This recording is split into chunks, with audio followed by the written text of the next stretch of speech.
everybody. Welcome to a special edition of Beards in Business.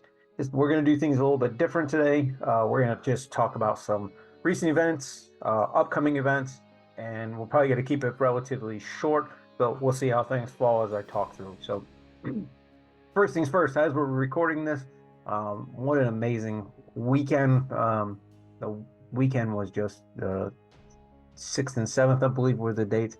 As you saw in previous episodes, kind of talked about, and those of you that are following our social media saw that we hosted our first ever virtual Beard Mania, our Wrestle Beard Mania, and we declared not one, not two, but 3 new champions. And this was just a little fun way of going back to my childhood roots of enjoying wrestling, and Wrestlemania being the one time a year that I really start getting back into WWE and watching that. So that'd be fun. Hopefully you guys enjoyed it. So just a little behind the scenes look at how that came about. One, like I already said, I wanted to kind of it was the weekend of WrestleMania. Kind of wanted to fall into that theme as I was enjoying watching wrestling and the nostalgia of it. So tying that nostalgia in, I looked at some of the old school wrestlers that had beards and was looking at how can I tie it into Whiskerman.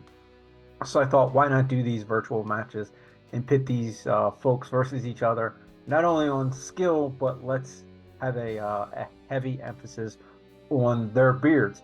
So went through, found that there was a lot of great wrestlers that have some form fashion of facial hair, whether it's some stubble, goatee, mustache.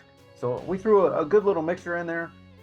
Some of my favorites didn't do as well as I would like them to, but I kind of I judged this with my head, not my heart. So in Saturday, you guys saw every hour on the hour from like 7 o'clock till 9 o'clock, we had our first ever tag team champion declared. So went through a gauntlet of several different rounds, pitting each other, old school, new school, a little bit in between. And at the end of the day, the Wild Samoans, the original bloodline right there, winning our first ever Whiskerman Tag Team Champions. So congratulations to the Wild Samoans for their wild beards and winning the Tag Team Champion. Then moving over on to day 2, we get into the 2 different, because there were so many, so we decided to break it up into 2 different segments. One was for the United States Championship beard, and then the other one was for the heavyweight. So again, several rounds facing off each other one-on-one, same criteria, looking at how their skills would be in ring, also strength of facial hair had the biggest weight of who won. So our newest U.S. title, and this was a no-brainer, easy peasy win right here, because the way he carries himself, the way his facial hair looks is very similar to the logo of Whiskerman. So our United States Beard Champion is the one, the only. Tell me you didn't just say that, sucker! Booker T. So congratulations to Booker T, who is now the United States Beard Champion of the world. Then over to the heavyweight, there were a lot of folks in this one. And again, I had to go with my head, not my heart. And at the end, the heart played a little bit into it, just a small bit, because we lost this young man a little bit too soon. For those of you that follow wrestling, know that the Fiend, Bray Wyatt, passed away this last year. But overall, he had the best beard. And if you have not seen him go in ring action, the characters that he played just were too much in this battle royal for him to come on top. And then when he goes into the corner and turns himself upside down and his head's this way and his beard's up, it just looks amazing. So we posthumously, I'm sure I said that word wrong, but Bray Wyatt in the afterlife is going to be our heavyweight champion. So did that, a little fun. Really probably blew up some of y'all's social medias. Drop us some comments over there on Facebook, Instagram, or LinkedIn. Let us know what you thought of that. If you want to see more of that kind of stuff, If you want to see other sports, you want to see baseball players go one-on-one, hockey players, drop us that, and we can put that together if there's a want and a need for it. So continuing along with wrestling, it was Mania. Wrestlemania was in the city of brotherly love, my hometown. So a little extra incentive behind it. But I like old school wrestling because it was just, I'm not even really sure how I got into it. It was something that I watched with my friends. My dad took me to quite a few matches and we just got into it. And it was one of those things of, Hulkamania, Ultimate Warrior, all that stuff. The old school wrestling has been kind of missing for quite a while. But now that Paul Levesque, Triple H, is running the creative side of WWE, things really got interesting. I think of all the match, maybe there were two of the entire weekend. I was like, can this just be over? They come out blazing with a women's championship match that was just phenomenal, all the way through till the final boss, Dwayne "The Rock" Johnson, and his cousin Roman Reigns in a tag team match against Seth freaking Rollins, Burn It Down, and his buddy Cody Rhodes. The stipulation of this match was if Roman and The Rock won, there was basically going to be no rules when Cody faced Roman the next night. And of course, The Rock and Roman pulled it out, which led us to believe that we're going to see some craziness, which we did. So fast forwarding into Sunday, some cool matches. I think Seth Rollins did a really cool homage to Philadelphia. Seeing that he came out with the Mummers, had them playing on the stage, playing his theme song, and then he came out in a Mummers costume as well. So lost his belt. Then the person that beat him lost the belt with a Money in the Bank stipulation. So that was a wild match. One thing I did forget from night one. So there was a match involving Rey Mysterio against his son. His son was about to take a chair and bash him in, and then these two masked men jump in the ring. And the second the one comes over the ring, I start yelling and hollering because I know who it is. The other one I wasn't 100% sure until he took off his mask, but a former and prior Eagle, Lane Johnson, was the one that I wasn't sure who he was. But as soon as Jason Kelsey jumped over, you knew that it was Jason. And they got probably one of the loudest pops from the crowd of the night. So it was pretty cool to see Jason there at a place that he played so many games and then in WrestleMania. So back to night two, some incredible matches. But when it came down to it, the main event, the main event stole it. Cody Rhodes, for those of you that don't follow wrestling, last year faced Roman Reigns for the championship. Roman Reigns had the third longest streak of holding the belt at this point. I think he went past Hulk Hogan. So these two have battled in the past. Cody Rhodes got screwed over last year, but this year everything's legal. There are basically no rules. You got to win by pinfall or submission in the ring. That's it. So the match is going on, and we have a really good match, very high technical wrestling match between Roman and Cody Rhodes. Really just an entertaining match. But then you get the players that we knew were going to come in. So you've got the Usos come out and fight each other, do a nice bump off the stage into the out of camera and through some tables, and then they disappear for the rest of the match. And then we get Sikoa comes out, who is in the bloodline. They're all related. He comes out and just starts beating the holy hell out of Cody Rhodes. And then we hear John Cena's music hits. Of course, the crowd goes nuts because John Cena is a movie star now, as well as back to his roots in wrestling. So John Cena comes out and he starts just beating the holy hell out of Sikoa. In turn, now that this is going on, we got to have The Rock come out to beat John Cena. So The Rock and Cena face off, do the iconic one looks one way, one looks the other way, then they switch. Then The Rock gives them the rock bottom. Cena's now out. And then as this is going on, The Rock is celebrating, and then we hear the gong, the infamous gong. The Undertaker, lights go out. The Undertaker's in the ring, supposedly hiding underneath the ring for quite a bit of the night. Slides out from underneath, lays The Rock out.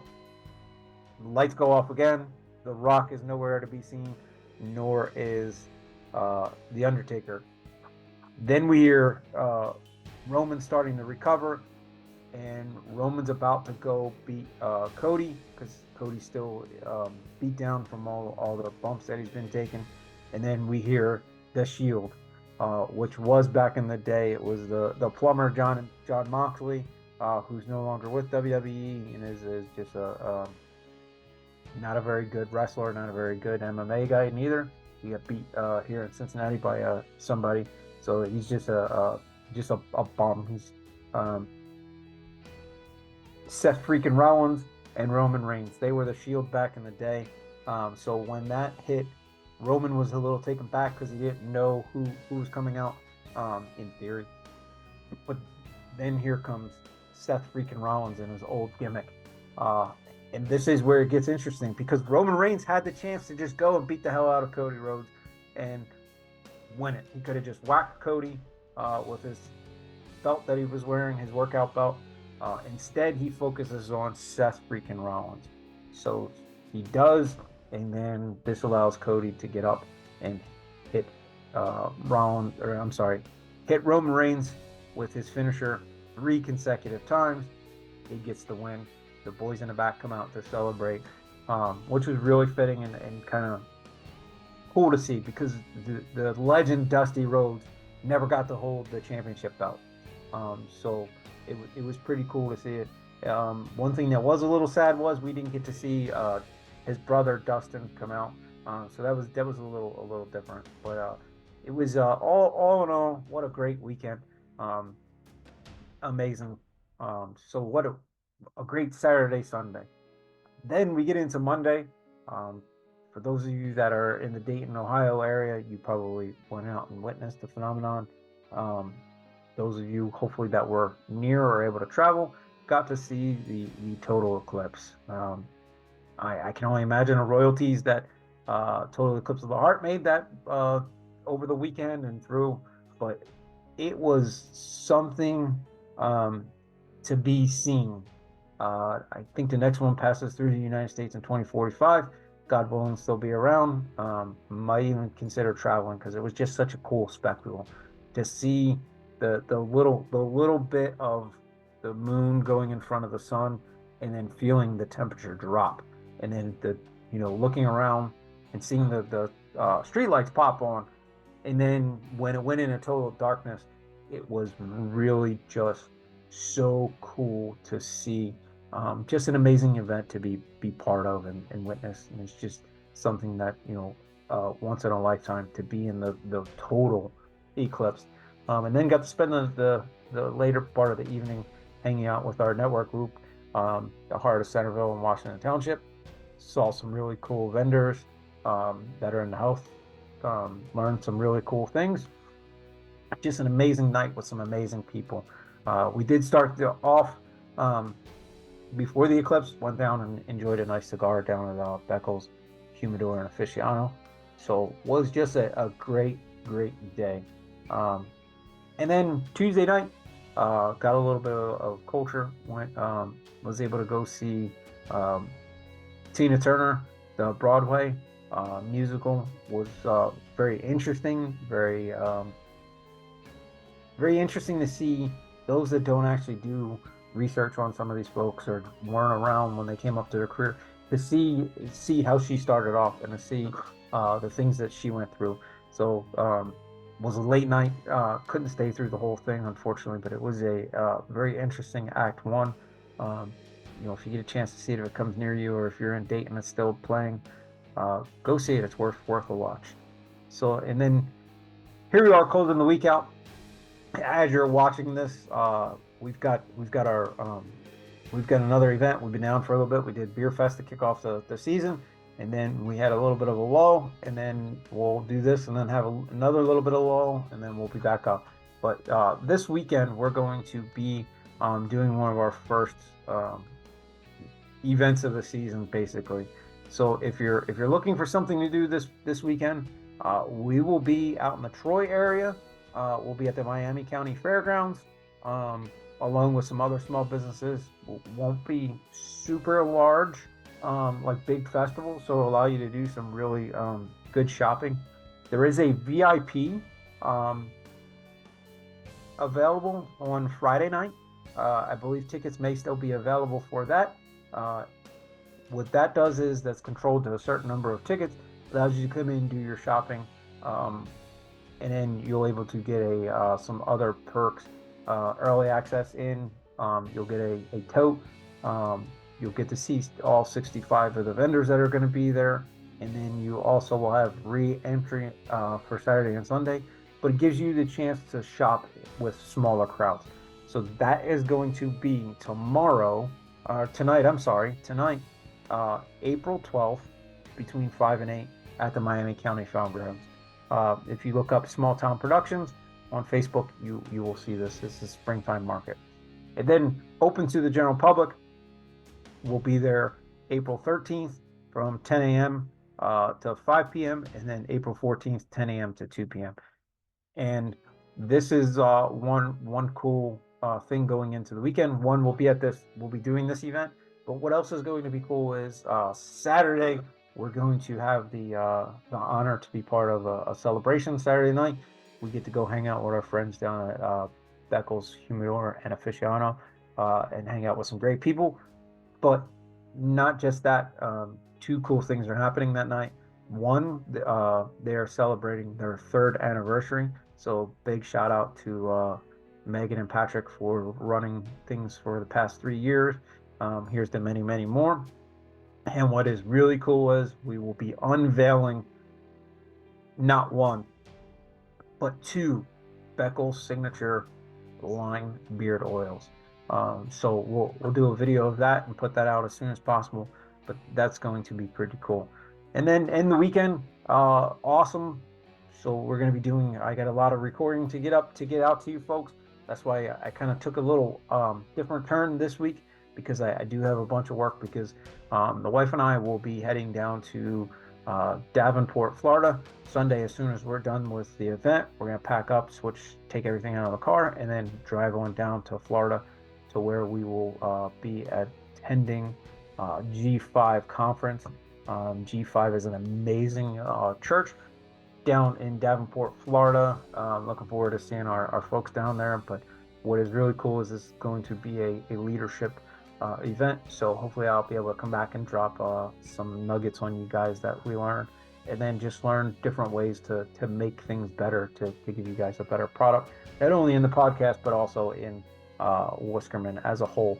So pretty slam-packed weekend coming up.